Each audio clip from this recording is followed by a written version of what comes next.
चोरी कर लो जय श्री राम से बढ़िया कोई आदमी नहीं। किसी कान पे मार दो जय श्री राम कले आज से बढ़िया भक्त नहीं। कुछ भी करो जय श्री राम बोल दो सारे पाप से खुल गए। हाँ आज ही पैदा हो गया मनीष कश्यप। लग रहा है उसकी क्रांति से आपको जलन हो रही है। क्रांति नहीं है ये कह रहा हूं मैं, पाखंड है। पाखंड है किस? तुम लोग कह रहे हो कि कौन है इसके साथ?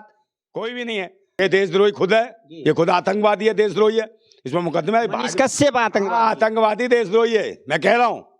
हाँ आज ही पैदा हो गया मनीष कश्यप। लग रहा है उसकी क्रांति से आपको जलन हो रही है। क्रांति नहीं है ये कह रहा हूं मैं, पाखंड है। पाखंड है किस? तुम लोग कह रहे हो कि कौन है इसके साथ? कोई भी नहीं है। हाँ बदलाव लाने के लिए मनीष कश्यप ने ऐलान कर दिया देशद्रोहियों को, भ्रष्टाचारियों को छोड़ेंगे नहीं। क्या ये गलत क्रांति? ये देशद्रोही खुद है, ये खुद आतंकवादी है, देशद्रोही है। इसमें मुकदमा है। मनीष कश्यप आतंकवादी देशद्रोही है मैं कह रहा हूँ। ये राष्ट्र के लिए सबसे बड़े खतरा है। ये पाखंड जी भी लोग हैं और भाजपा इनको छुड़वा रही है। और जो बेचारे बेगुनाह बेकसूर लोग पड़े हैं जिन पर मुकदमा लगा दिया है ऐसे का, उन्हें निकालो ना बाहर। उनका क्या गुनाह है? मगर नहीं, जो सरकार के जो खिलाफ बोलेगा भारतीय जनता पार्टी के, वो है देशद्रोही, उसकी जमानत नहीं, उसे जेल में भेज देंगे। जो हक अधिकार की बात करेगा, रोजगार के, शिक्षा के, स्वास्थ्य के, सेवाएं के, बहन बेटियों की इज्जतों की बात करे, वहां नहीं जाएगा कोई भी। और हमने कर दी तो भाई ये देशद्रोही आतंकवादी है, सिर्फ पाखंडवादी कह दो। सब कुछ करो, सब वहां पे बलात्कार कर जाओ, कल जय श्री राम कहले यार इससे बढ़िया आदमी कोई नहीं है। समझे? किसी की चोरी कर लो जय श्री राम से बढ़िया कोई आदमी नहीं। किसी कान पे मार दो जय श्री राम कले आज से बढ़िया भक्त नहीं। कुछ भी करो जय श्री राम बोल दो सारे पाप से खुल गए। तो ये पाखंडियों की सरकार है। राष्ट्र हित में कोई बात करे, देश हित में कोई बात करे, सुरक्षा की बात करे, पहले नंबर ईवीएम हटाओ, इलेक्शन बेईमान मशीन। समझे? जब तक इलेक्शन बेईमान मशीन है आप लोगों की सीधी आवाज ईवीएम पे ही क्यों आती है? इसका क्या कारण है? अरे ईवीएम का मतलब है लुटेरों की और डकैतों की है, चल रही है। कांग्रेस लाई, भाजपा ने इसमें मलाई खाई। कांग्रेस भाजपा एक ही है, दोनों मियाँ भी हैं। दिन में लड़ते हैं और रात को एक बिस्तर पे आइस पाइस धप्पा, और पूरे देश के बन जाते पप्पा भूतनी के कांग्रेस भाजपा वाले। और बाकी मूर्ख हैं सब। टारगेट कर सपा को कर लेंगे, आरजेडी को कर लेंगे, फलाने। भाई भूतनी वालों पूरे देश में शासन कर रहे हो, तुम बताओ ना शिक्षा स्वास्थ्य रोजगार पे क्या किया? महंगाई चरम सीमा पे, क्या मर गया मनीष कश्यप? महंगाई के बारे में बोल के बता। समझे? फट जाएगी सारे दिमाग की नस तुम्हारे। बकवास करते हो और देश हित में तुम बात करोगे। मैं कहता हूँ ना फिर वही वाली बात कि चाहत तन मन को गुनहगार बना देती है और बाघ को बीमार बना देती है। भूखे पेटों को देशभक्ति सिखाने वालों, भूख इंसान को गद्दार बना देती है। ये गद्दार बना दिया। 4 किलो चावल 4 किलो गेहूं तू भर सकले मैं उबाल के ना खावे हजम में जाएंगे ऐसी। कौन है तू?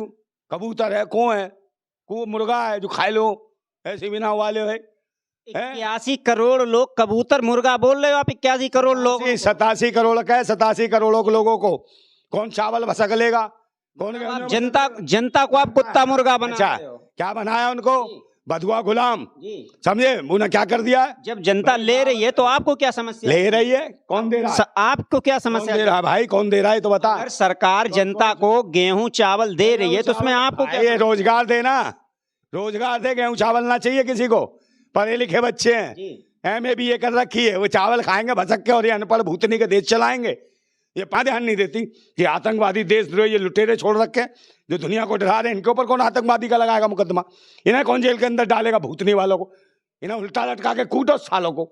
ऐसे भी शर्मों को जो धर्म के नाम पे आतंक मचा रखा है। धर्म के नाम पे आतंक तो असरुद्दीन ओवैसी भी मचा रखा है। जो असरुद्दीन ओवैसी स्पष्ट बोलता है कि यदि जब बाबा मठ में चले जाएंगे प्रधान देश को, वो भी लूट। पीछे से कहते उस तो कहता हिंदू, कहता हिंदू की माँ की कर दूंगा ये इंशाल्लाह फलाना। अच्छा। हाँ ये अच्छा। समझे? ये सब छोड़ रखा भाजपा वालों ने। वो भाजपा वाले ही हैं जिसको मरवा दिया कन्हैया को। जो कट्टर हिंदू बनेगा उसे ही मरवा देते हैं। भाजपा वालों ने मरवा दिया। कन्हैया किसने मरवाया? उसकी पार्टी का तो मुसलमान है, अल्पसंख्यक प्रकोष्ठ का, उसके नेताओं के साथ वो झंडारोहण कर रहा था।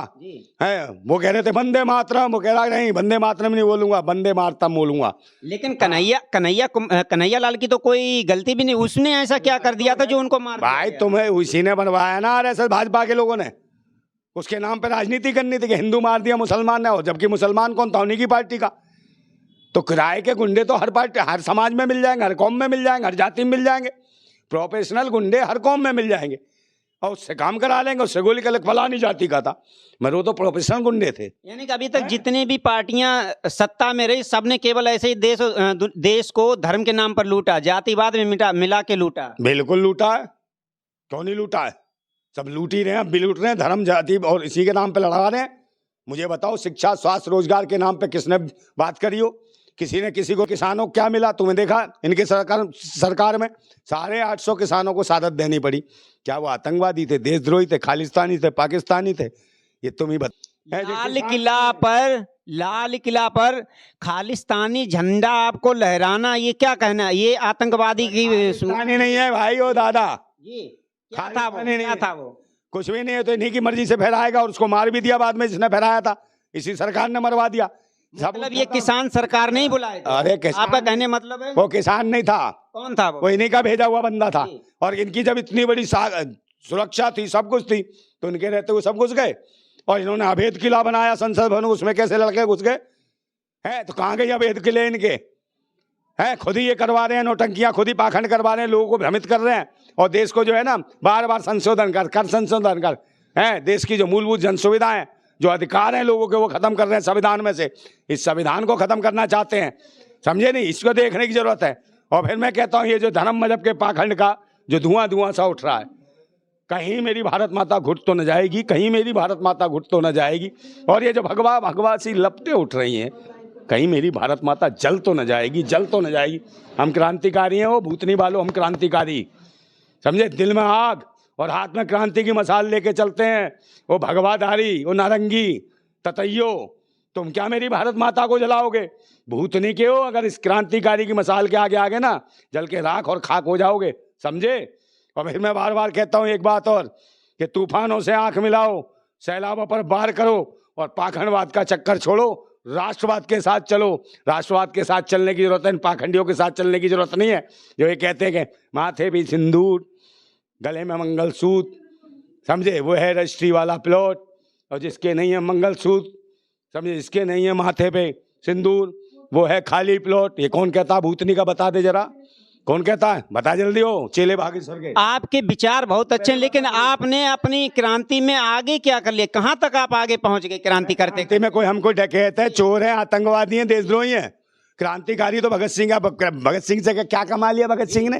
खामा फांसी पे चढ़ गया। नहीं, जिस कदर आप सरकार का विरोध कर रहे, आप राहुल गांधी का विरोध कर रहे हो, आप मोदी का विरोध कर रहे हो, तो देश की जनता चुने किसे? ये भी तो बताइए। कोई ऐसा शख्स है जिसको देश की जनता चुन सके, अपने सुख दुख में जो समझ सके? भाई, देश की जनता का सुख दुख ना तेरे को चुन ले, तू सही कर देगा। राहुल गांधी से अच्छा नेता बन जाएगा, मोदी से अच्छा बन जाएगा, ये बन जाएगा जी। ये आदमी आ जाए तो ये अच्छा कर सकता है। राहुल गांधी, नरेंद्र मोदी, भाजपा और कांग्रेस, मैंने कहा नहीं, दिन में जो है, रात में तो मियाँ बीवी हैं, दिन में जो लड़ते हैं, और रात को मियाँ बीवी एक ही पलंग पे, आइस पाइस धप्पा, और तुम जैसों के बन जाते हैं सब पप्पा। ये कहते हैं हम देश चलाएंगे। हमारे पप्पा नहीं बनते। हाँ, आपके बनते होंगे। अरे हमारे पप्पा नहीं, ना तो झप्पा झप्पा करके हम थप्पा कर देते हैं भूतनी वालों को, है उड़प्पा भी कर देंगे एक दिन। जैसे हम तो भगत सिंह के चाहने वाले लोग हैं, पता भी नहीं चलेगा कहाँ खिसक गए भूतनी वालों।